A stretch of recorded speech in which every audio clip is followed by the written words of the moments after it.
नमस्कार. काय विषय नेमकं तुम्ही घेऊन आले?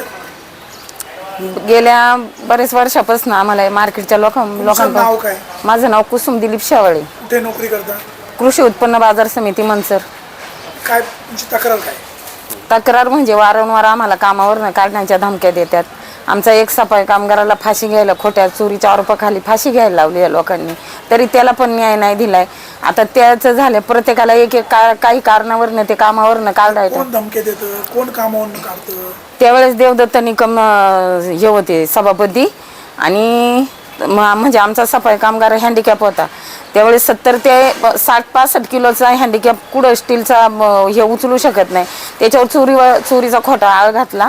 आणि सचिव म्हणजे प्रभारी येते सचिन बोराडे यांनी वर्षी आरोप केला? 2019 2019 18ला केला, पण म्हणजे 19 मध्येच त्यांनी आरोप त्यांनी आत्महत्या केली. आत्महत्या फाशी घ्यायला त्याला प्रवृत्त केलं. 2019 आणि 26 हा. किती वर्ष झाले? आता एवढे दिवस गप्प का? नाही केलं होतं, पण ह्या लोकांनी नाही दिलं. त्यांनी पोलीस स्टेशन पण दाबलं. आणि देवदत्त निकम त्यावेळेस आहे ना, खराडे साहेब होते PSI. ह्या लोकांनी आम्हाला हे केलं, पण अजून आम्हाला त्यांचे ते याचं हे पण नाही भेटलेलं. आणि त्याची परिस्थिती इतकी हे बिकट आहे का, त्याची बायको पण अपंग आहे, 2 मुलं आहेत.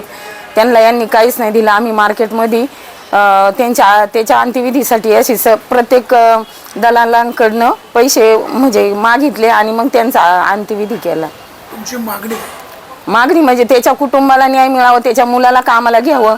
आणि आम्हाला गेले 19 वर्ष मी काम करते कृषी उत्पन्न बाजार समितीमध्ये. माझे बरेच आम्ही सर्वजणी आहेत. आम्हाला कामावरनं काढलं नाही पाहिजे. आम्हाला किमान वेतनाप्रमाणे पगार मिळाला पाहिजे. आणि हे लोक आहे ना, आम्हाला घाणेरडे शब्दामध्ये आम्हाला बोलतात. ते कोण बोलतंय? सचिव, कामगार ही लोक बोलतात. सध्याचे सचिव बोलतोय? हा, सध्या म्हणजे आता सचिव आहे. पहिले ते याच्यामध्ये कामाला होते प्रभारी काय नाव? सचिन बोराडे. आणि ही तक्रार घेऊन मी साहेबांकडे पण वळसे पाटलांकडे गेले होते. त्यावेळेस बंटी दादा बोलले मी येतो, हे करू ते करू, पण त्यांनी काहीच त्यांच्या ऑब्जेक्शन घेतलं नाही. ते डायरेक्ट आहे ना, म्हणजे याच्या भाषेत आम्हाला बोलतात ते. आणि जे जेंट्स आहेत त्यांना आईवरती पण शिव्या देतात ते. आणि जे बोलायला जाईन त्याला टार्गेट करणार. मग मी जर बोलले, हिला बोलती ना, मग हिला माझाला हिला हुसकून द्या. हे कॉन्ट्रॅक्टदार सभापतींच्या कानावर का घालत नाही? घातलं. सभापती पण म्हणतात आम्ही बोलायला माणसं ठेवल्यात. स्वामी थोरातांना बोलले मी वारंवार 3 वेळा गेले. 3ही वेळा त्यांनी काहीच न उत्तर देता आम्हाला बाजूला काढलं. प्रभाकरजी बांगराचा तुम्ही शेजारी आहे? नाही, या कामगारांच्या बाबतीमध्ये म्हणजे आता मी मार्केटच्या शेजारी राहतो, पण ज्या वेळेला काळूराम गायकवाडांचा किस्सा यांनी मला सांगितला आणि त्याला कामावून काढलं गेलं, त्यावेळेला हे सगळे कामगार माझ्याकडे आल्यानंतर मला देखील ती घटना ऐकून खूप वाईट वाटलं. जर यांच्या म्हणण्यानुसार सभापतीने मी धनंजय शिंदे ज्यांचं कॉन्ट्रॅक्ट आहे, लेबर कॉन्ट्रॅक्ट, त्यांनाही विचारलं की बाबा सभापती त्यावेळेचे विद्यमान सभापती देवदत्त निकम यांच्या सांगण्यावरून तुम्ही का कामावून काढलं, तर ते म्हणले बाबा त्यांचं म्हणणं असं आहे की बाबा हे जसं म्हणले ते चोरीचा आळ घेतला त्याच्यावर. मग माझं असं म्हणणं आहे, जर त्यांनी चोरी केली मार्केटमध्ये असं त्यांचं म्हणणं आहे, तर त्यांनी पोलीस स्टेशनला तक्रार द्यायला पाहिजे होती. पोलिसांच्या इन्क्वायरीमध्ये ते निष्पन्न व्हायला पाहिजे होतं आणि मगच त्याला तुम्ही कामावरून काढायला पाहिजे होतं. पण त्या गरीब माणसाला तुम्ही अशा पद्धतीने कामावरून काढल्यामुळं त्याची जी लहान मुलं होती, मला वाटतं त्यावेळेला 4वीला 6वीला अशी ती पोरं होती, आणि त्याची पत्नीसुद्धा जास्त अपंग आहे, मला वाटतं 70 का 80% अपंग आहे, 80% अपंग आहे ती. आणि ते कुटुंबाची अवस्था एवढी वाईट झाली का त्या मुलांवरती उपासमारीची वेळ आली. अक्षरशः 6 महिने या माणसाला कुणीही कामावर घेतलं नाही आणि हातावर पोट एका छोट्याशा खोलीमध्ये, पडक्या खोलीमध्ये 3 महिने कुटुंब राहत होतं. अक्षरशः त्या खोलीचं भाडं सुद्धा त्यांना देता येणार. एक पाव आणलं तर ती मुलं अर्धा पाव करून खायची, अशी अवस्था त्या कुटुंबावर आली. शेवटी त्या नैराश्यातून काळूराम गायकवाड यांनी स्वतःच्याच त्या खोलीमध्ये गळफास घेऊन आत्महत्या केली. आणि मग माझं असं म्हणणं आहे की एका गरीब सफाई कामगारावर अशा पद्धतीनं चुकीच्या पद्धतीनं कारवाई केल्यामुळं त्या कुटुंबावर उपासमारीची वेळ आली आणि तो कुटुंबातला कर्ता व्यक्ती काळूराम गायकवाड याला आत्महत्या करून आपलं जीवन संपवावं लागलं. एका दलित समाजाच्या एका गरीब कुटुंब अत्यंत गरीब असलेल्या कुटुंबातली व्यक्तीला अशा पद्धतीनं तुम्ही ज्या वागणूक दिली त्या गोष्टीचं सगळं म्हणजे आजही आम्हाला प्रचंड खेद आहे. आणि त्याच्यानंतर या सगळ्या सफाई कामगारांना आम्ही अर्ज पण दिले होते. यांनी सगळे बाजार समितीकडे बघ असंघटित कामगारांना किमान वेतनाचा कायदा आहे, किमान वेतनाप्रमाणे त्यांना पगार मिळावा, बाकीच्या फॅसिलिटी त्या ठिकाणी मिळाव्यात, ही मागणी आम्ही त्या ठिकाणी केली. परंतु यांच्या अर्जाला सुद्धा केराची टोपली बाजार समितीने त्या ठिकाणी दाखवली. आणि मग नाईलाज असतो या सगळ्या सफाई कामगारांना घेऊन मी कामगार उपायुक्त कार्यालय वाकडेवाडी या ठिकाणी तक्रार दाखल केली लेखी स्वरूपात यांची. आणि मग त्याच्यावर हिअरिंग सुरू झालं. हिअरिंग सुरू झाल्यानंतर बाजार समितीचे सचिव, कॉन्ट्रॅक्टर आणि त्यांनी वकील नेमला बाजार समितीच्या पैशातनं. आता तुम्हाला माहिती आहे, जर कायदा आहे तर तुम्ही कायद्याप्रमाणे असंघटित कामगारांना किमान वेतनाप्रमाणे पगार देणं, बाकीच्या सुविधा देणं बंधनकारक होतं. मग तुम्ही जर स्वतःला एवढे विद्वान समजता तर मग कायद्याप्रमाणे तुम्ही का वागले नाही तुमच्या सभापती पदाच्या काळात? एका बाजूला काळूराम गायकवाडच्या आत्महत्येचं प्रकरण ऐकत असताना या कामगारांना सुद्धा कसा अन्याय होत होता. आता त्यांची सॅलरी स्लिप मी काळूराम गायकवाडची दाखवतो तुम्हाला. 5,000, 5,500च्या पुढं, 6,000च्या पुढं पगार कोणालाच नव्हता. मला सांगा, या काळामध्ये गेली 5-7 वर्षापूर्वीची घटना जरी असली तरी सुद्धा महागाईच्या दृष्टीनं 5 आणि 6 5,500मध्ये पुढं नोकरी करून कुटुंब चालतं का? मग आमचं म्हणणं काय आहे, शासनाने हा संघटित कामगारांसाठी जो कायदा केलेला आहे किमान तो कायदा सगळ्यांना बंधनकारक आहे. मग तुम्ही या ठिकाणी बरं तुम्हाला कुठं खिशातून पैसे द्यायचे होते, मग हे सगळं का केलं? मग या लोकांना मी त्या ठिकाणी जवळपास 1-1.5 वर्ष माझ्या स्वतःच्या गाडीतनं घेऊन जाऊन या लोकांना त्या ठिकाणी न्याय मिळवून दिला आहे. आणि तेव्हापासून कुठंतरी आज यांना पगार काहीतरी 11,000च्या आसपास त्या ठिकाणी 10,000 कटिंग वगैरे होत असेल काही गोष्टी.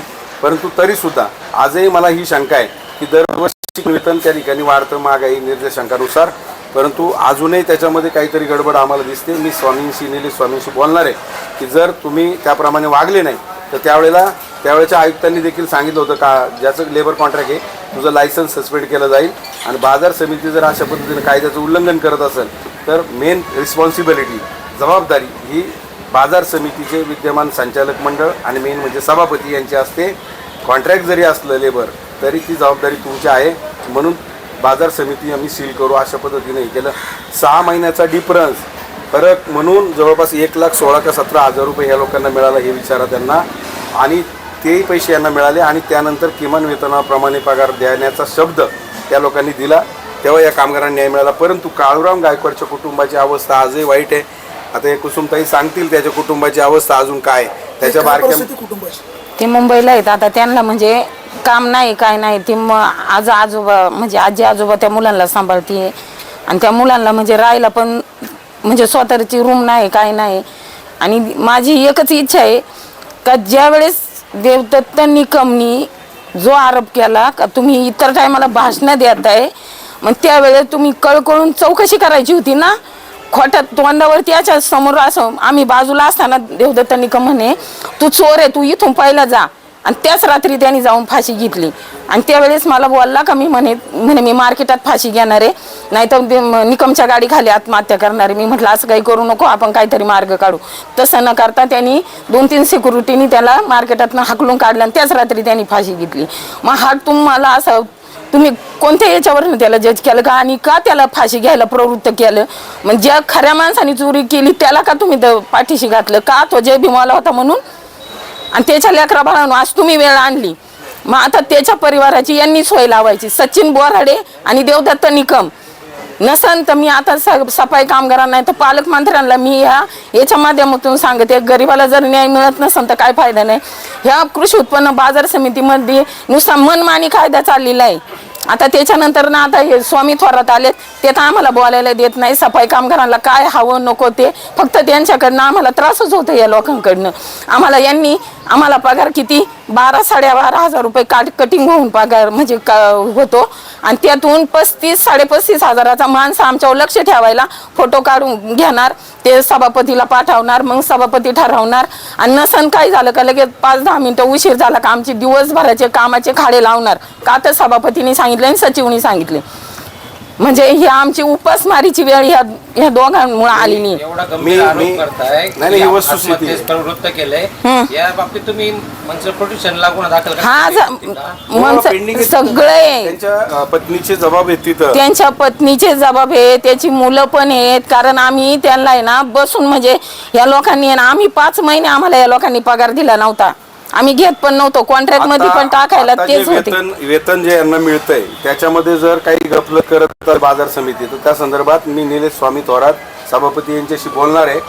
मी त्याही वेळेला सांगितलं होतं, जर किमान वेतनाचं दरवर्षी शासन राज्य सरकार किमान वेतन जाहीर करतं, त्याप्रमाणे जर आत्ताची सभापती निलेश स्वामी यांची जबाबदारी आहे, त्यांना पगार दिला पाहिजे. आणि जर आत्ताचे सभापती जर त्यांच्यावर अशा पद्धतीने अन्याय करणार असतील, ती मोळसे पाटील साहेबांशी पण बोलणार आहे. आणि जर साहेबांनी ऐकलं नाही मग मात्र परत एकदा कामगार उपायुक्त कार्यालयामध्ये मी जाणार आहे. कारण या कामगारांची फरफट मात्र अजून काही थांबत नाही. परंतु इथून पाठीमागच्या काळामध्ये, त्यातल्या त्यात पाठीमागच्या काळामध्ये जो काही अन्याय यांच्या बाबतीत झाला त्याची सगळी कथा त्यांनी या ठिकाणी सांगितलेली आहे. आमचं म्हणणं आहे की या समाजामध्ये प्रत्येक नागरिकाला सन्मानाने जगण्याचा अधिकार आहे आणि कायद्यानं जगण्याचा अधिकार आहे. आणि केवळ दलित समाजाचे कामगार आहेत म्हणून तुम्ही जर अशा पद्धतीनं त्यांना वागणूक देणार असाल तर स्वाभिमानी शेतकरी संघटना गप्प बसणार नाही. कारण गोरगरिबांच्या पाठीमागं शेतकऱ्यांबरोबर उभं राहण्याचं काम आम्ही केलेलं आहे. परवाचंही उदाहरण आपल्याला माहिती आहे, रांजणीच्या त्या महिलेला सुद्धा SP साहेबांकडे मी घेऊन गेलेलो आहे. तिचा 17 वर्षाचा मुलगा बेपत्ता आहे. त्या महिलेला मी स्वतः घेऊन गेलो आहे. कालही तिचा मला फोन आला होता. मी तिला सांगितलं एक 4-7 दिवस जाऊ दे, आपण पुन्हा मंचर पोलिसांना विचारू आणि SP साहेबांना पण विचारू की याच्यावर तुमचं काय पुढं तपास झाला.